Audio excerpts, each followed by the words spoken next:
یہ ذکر پہلے آ چکا ہے کہ لوط علیہ السلام سیدنا ابراہیم علیہ السلام کے بھتیجے تھے۔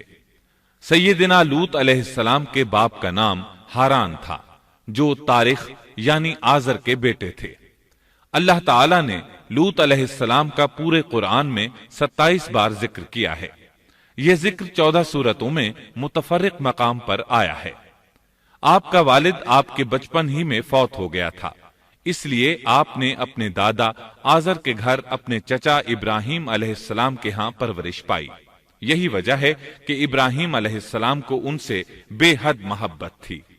جس وقت پوری قوم سیدنا ابراہیم علیہ السلام کے خلاف اٹھ کھڑی ہوئی اور انہیں آگ میں ڈالا گیا، اس کٹھن وقت میں صرف لوط علیہ السلام ہی وہ شخصیت تھے جو آپ پر ایمان لا چکے تھے۔ پھر جب ابراہیم علیہ السلام نے ہجرت کی تو لوط علیہ السلام نے بھی ان کے ساتھ ہجرت کی۔ اللہ تعالیٰ فرماتے ہیں کہ میں اپنے رب کی طرف ہجرت کرنے والا ہوں، وہ بڑا ہی غالب اور حکیم ہے۔ اس سے پہلے ہم ذکر کر آئے ہیں کہ جب ابراہیم علیہ السلام مصر سے فلسطین واپس چلے گئے تو آپ نے اپنے بھتیجے لوط کو سدوم بستی کی طرف بھیج دیا۔ یہ بحر مردار کے پاس ایک بستی تھی، تجارتی مرکز اور مسافروں کے لیے آرام کی جگہ تھی۔ یہ کافر قوم تھی، ان میں ایک بھی مومن نہیں تھا۔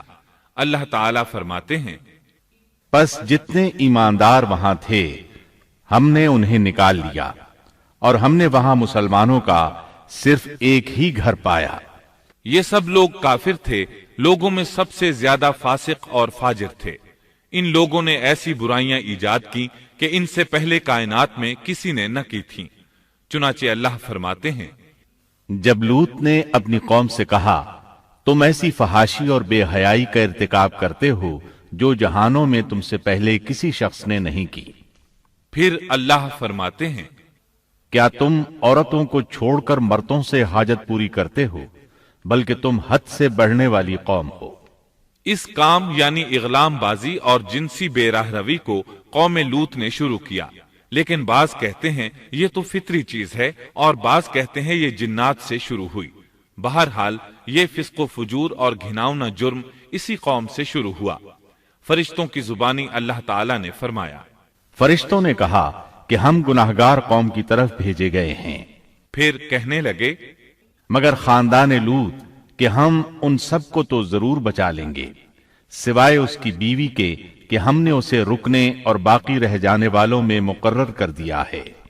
اسی طرح لوط علیہ السلام نے ان سے کہا کیا تم جہان والوں میں سے مردوں کے ساتھ شہوت رانی کرتے ہو، اور تمہاری جن عورتوں کو اللہ نے تمہارا جوڑ بنایا ہے ان کو چھوڑ دیتے ہو، بلکہ تم ہو ہی حد سے گزر جانے والے۔